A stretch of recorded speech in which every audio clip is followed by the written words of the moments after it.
Welcome back. I'm Lisa. And I'm Erin. And I'm Dylan. And this is the Getaways Podcast. We have Dylan here today again. Yay! Yay.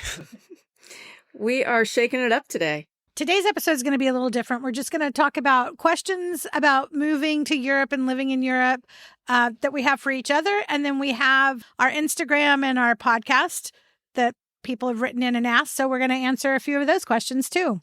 All right. So who wants to go first? I can go first. I started off real light. I have very light questions. All right.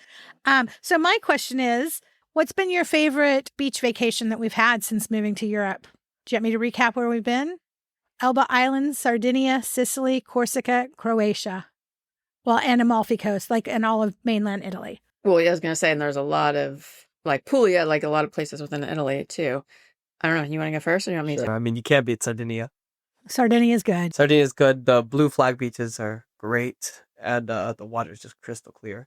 I like how a lot of the beaches are very shallow. Yes. Yeah, so you can really go out in the water. Yeah. Also, I could skimboard there, which Right. is like my favorite thing. And you go with your friends, and you guys sleep on the beach sometimes, don't you? Yeah, and there's no risk of flooding. The beaches are perfect. It's always the perfect temperature.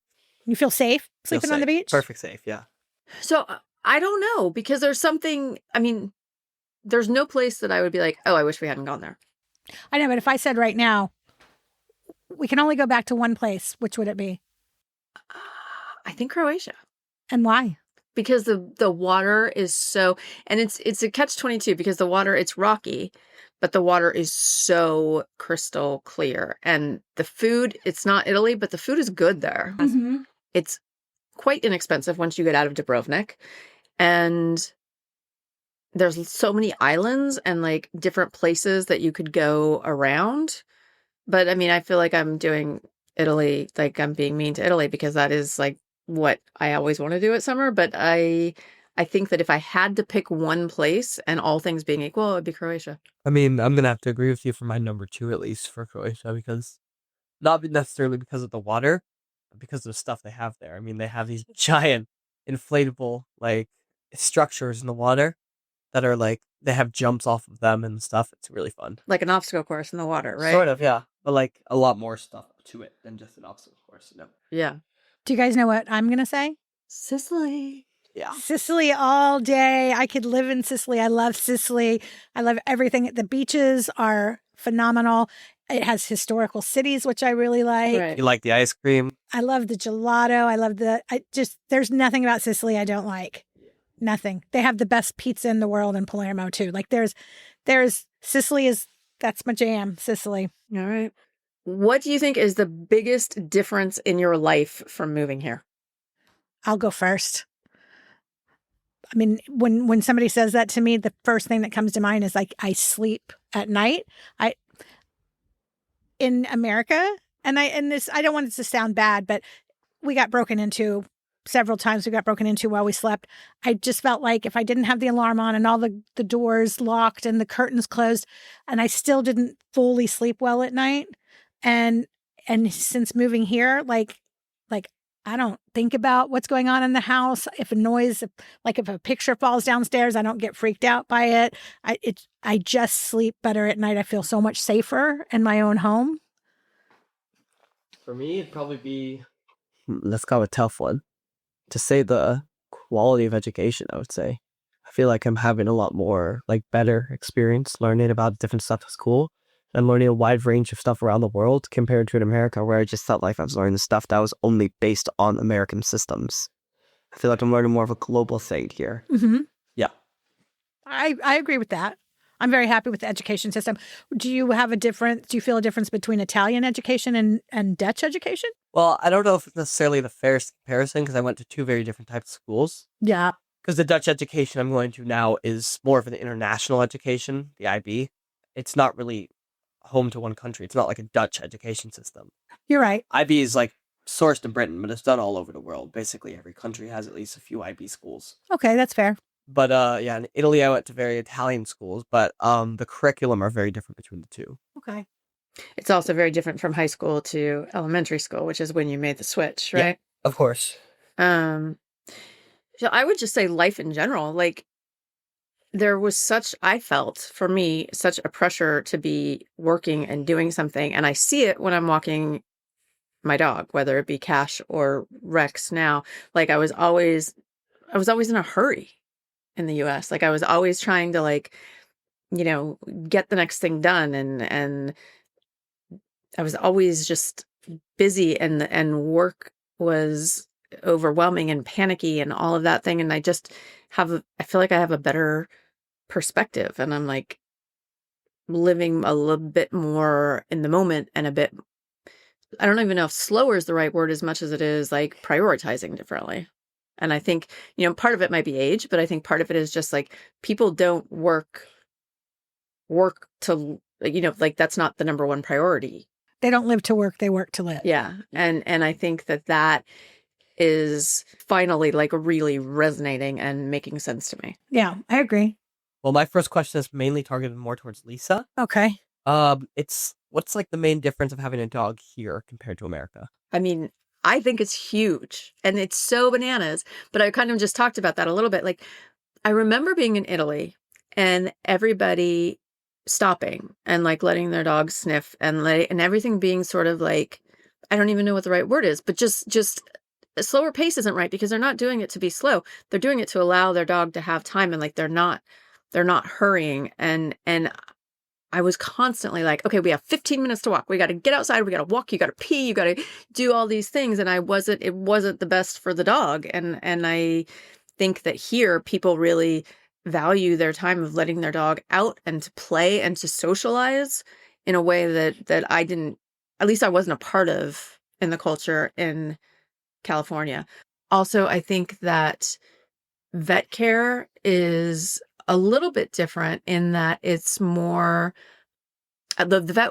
I have an all-female vet for Rex here. Like the practice is all female, and like it's just very like they're so like loving, and my vet in LA was too. But it just feels like a bit more animal forward in terms of that, and also the ability to take, in Italy especially, to take your dog anywhere.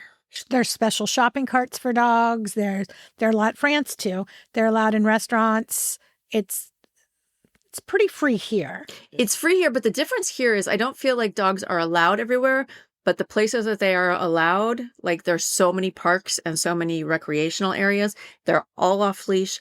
All the dogs are really socialized. And that was a real learning curve because I had a pit bull with Cash before who wasn't always friendly with other dogs. Like it took me a long time to be comfortable with dogs just like racing up to Rex or Cash in Italy and being comfortable with that and sort of navigating that. But I think it's so much cooler than I think both dogs have had better lives here than they did in the US.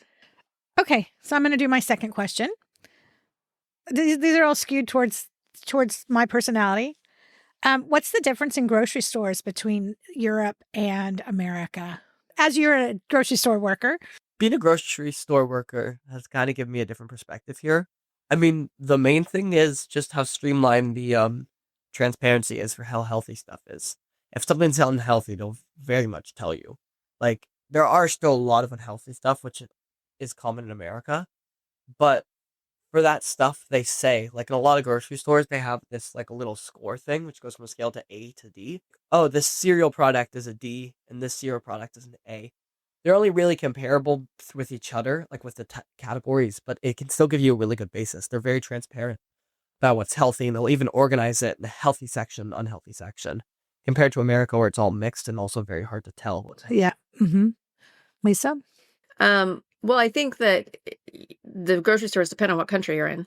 Yeah. I mean, if you're in France, the cheese aisle and the yogurt aisle is extraordinary. If you're in Italy, the pasta and the canned tomatoes or jarred tomatoes is extraordinary and way more than it would be in America. We have the big, like, monster grocery stores here too, but there's also not like a big, huge like bio or organic section because the pesticides are different here. Yeah, exactly. If they are used at all, which they're not for the most part. And there's no genetically engineered food. But what I will say is, especially in Italy and France, and I'll explain why not in the Netherlands, but produce, even in the big giant supermarkets, are totally seasonal. Mm-hmm. Like when we moved to Italy, even in the giant supermarkets in summer, there's no broccoli. You don't find, it's very seasonal. The difference with the grocery stores in the Netherlands is The Netherlands is a huge exporter of produce because they have hot houses and we're a very wet country. So it's very conducive to produce. So they can grow produce that's not seasonal because they can control the temperature and the moisture. So you can get a lot more unseasonal produce here that's actually not unseasonal because it's all seasonal here. The seasons aren't defined in the same way here. All right, this is a quick one. Ready? It's just a couple word answer. What is your favorite food now that you never ate in the U.S.? Probably oysters. You know what I would have said for you? What? Carbonara. It's pretty good, but I mean, I love a good oyster. All right. I'm from LA. I was petrified of carbs most of my life, and now I eat pizza. And like, that's a big, I mean, even like when we were in Florence, like it took me a long time to feel comfortable eating pasta and carbs. And then I realized that I wasn't going to like blow up overnight the way that I had convinced myself previously. And yeah, now I love a good real Italian pizza. I think mine would be wine. I drank some wine in America, but I was a big beer drinker. And since moving here and moving to Italy and just the ease and price of great wine, it's just made me such a wine lover. How's the crime rate compared to America?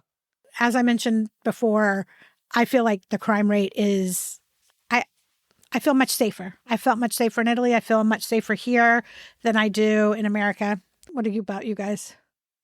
I feel like, I mean, you could get pickpocketed. You could get your wallet taken. You could get your phone taken, whatever. The chances of violent crime here in Europe in general, is just substantially less. So yeah, I would much rather give somebody my wallet and be safe and not worry about the actual violent crime and physical safety.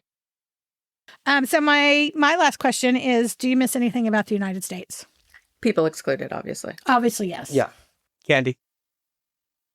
Some good candy.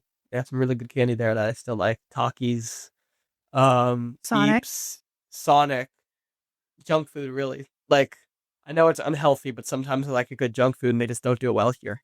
Okay. I would say one thing that's specific to us, and that is our pool.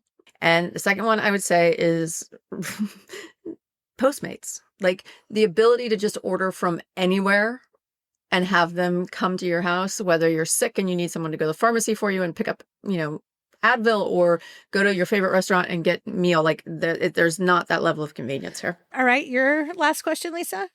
Your favorite place to visit in any season within Europe? Switzerland. Sardinia, summer. Denmark. So we're going to have to say goodbye to Dylan now because he's got to head off to work. Yep. All right. Wish me luck. Bye. Okay. We picked the 4 most asked questions that we get on our Instagram, TikTok, and podcast page. So Lisa's going to read them to us. I don't know what they are. All right. So what was the hardest adjustment of moving? To me, the hardest adjustment of moving was the bureaucracy in Italy. It was slow. It was difficult. The language was a problem. And what I tell everybody when they talk about wanting to move to Italy is it will happen if you want it to, but they make you work, and they make you work hard to move there. It's worth it, but it's not for the faint at heart. It's like there's a lot of stress and pressure the first few years. And a lot of paperwork and a lot of inconsistencies in presenting paperwork to government officials. And you have to go with the flow, and you have to just keep your head up and keep going, because there's no other option. If you want it to work, you can't get caught up in the drama, because it's going to continue and continue. Yeah, and then it takes away from the experience. So if you just know what you're walking into, and you know it's going to be difficult, and you know it's going to suck sometimes, and just enjoy yourself, it's all totally worth it. But it is a job. And you enjoy yourself. So like the lifestyle you have to enjoy during the most of the day, and then you just take that little bit and deal with the bureaucracy. So, it all balances out in the end, but it is daunting. It is. There's no question that it's daunting, especially in the beginning, and especially if you're not fluent in Italian. It's easier here in the Netherlands. It is. And I think it's probably even easier in Italy now, post-COVID, now that a few things are more online. And, I agree. Yeah. All right. You ready for the next one? Let's do it. Worst experience you've had since moving? So I had a botched hip surgery in the US, and it was, walking down Florence's cobblestone streets, and it was very difficult and very painful for me for a lot of months. And so I went to, or I found an orthopedic and made an appointment, but you have to go to like the orthopedic hospital.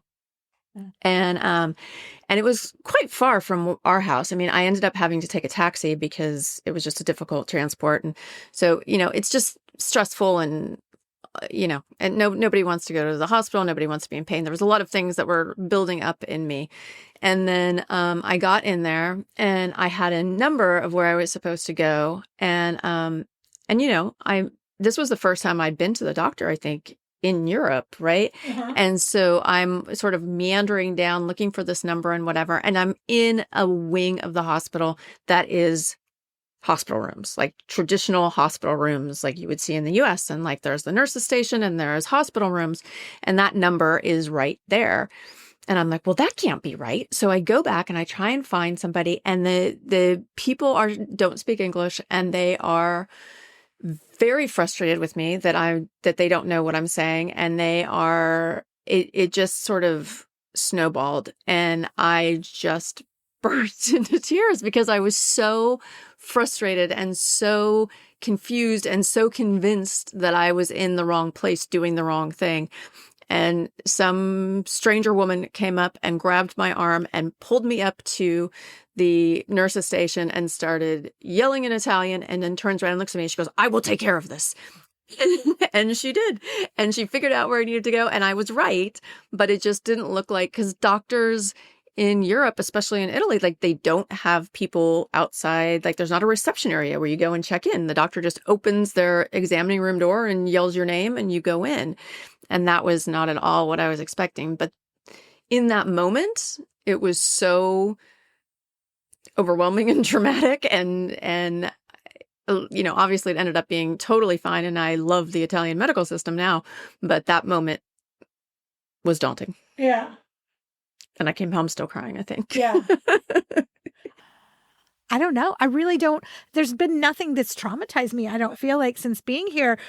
There was one time when I came back from America driving a standard car, like an automatic car that didn't have, because everything's manual here, so you have to push the clutch and everything. And we were driving to Slovenia, and we were on the highway going very fast, and I kept pushing the clutch, and I was like, the brake's out. And we were going fast, and it was crowded, and I was convinced our brakes didn't work, and I was looking for an exit and like swerving around, missing cars. And then I don't know what made me realize it, but I pushed the brake instead of the clutch. I was like, oh, never mind. Or I may have said, oh, it works now. Yeah, you did. And you didn't admit what happened until much later. There hasn't been like anything super traumatic or super terrible here for me. All right. Next question. Yeah. If someone was coming here to Europe for a week, and only a week, that was going to be their only trip, where would you tell them to go? Florence. You? Yeah, I mean, I think it would have to be Italy. It would for sure be Italy. I'd go between Florence and Rome. Yeah. Yeah, but I mean, I prefer Florence over Rome, so I guess it would be Florence. There's just so much to see and so much to do. All right. And then, one thing that that has come up a lot, not necessarily on social media, but people ask a lot about our taxes. Oh, yeah. Yeah. And so we do have to pay in the US and in the country that we are living in. But then I know everybody sort of has this idea that the taxes in Europe are extraordinary. And they're really not when you think about like what you get out of it. I mean, the fact that I had surgery in Italy, it was in the hospital for 10 days and didn't pay a single penny. I don't know how they do it with the taxes that they take in, because the taxes aren't that. I mean, they're high, but they're not like bananas. Not, when I would factor in California state taxes and federal taxes, I was probably paying about 36% in taxes. That's about what I pay here in the Netherlands. Yeah. So the difference is that it makes health insurance cheaper, if not included. In some countries in Europe, you have to pay for the highways, but we don't in the Netherlands.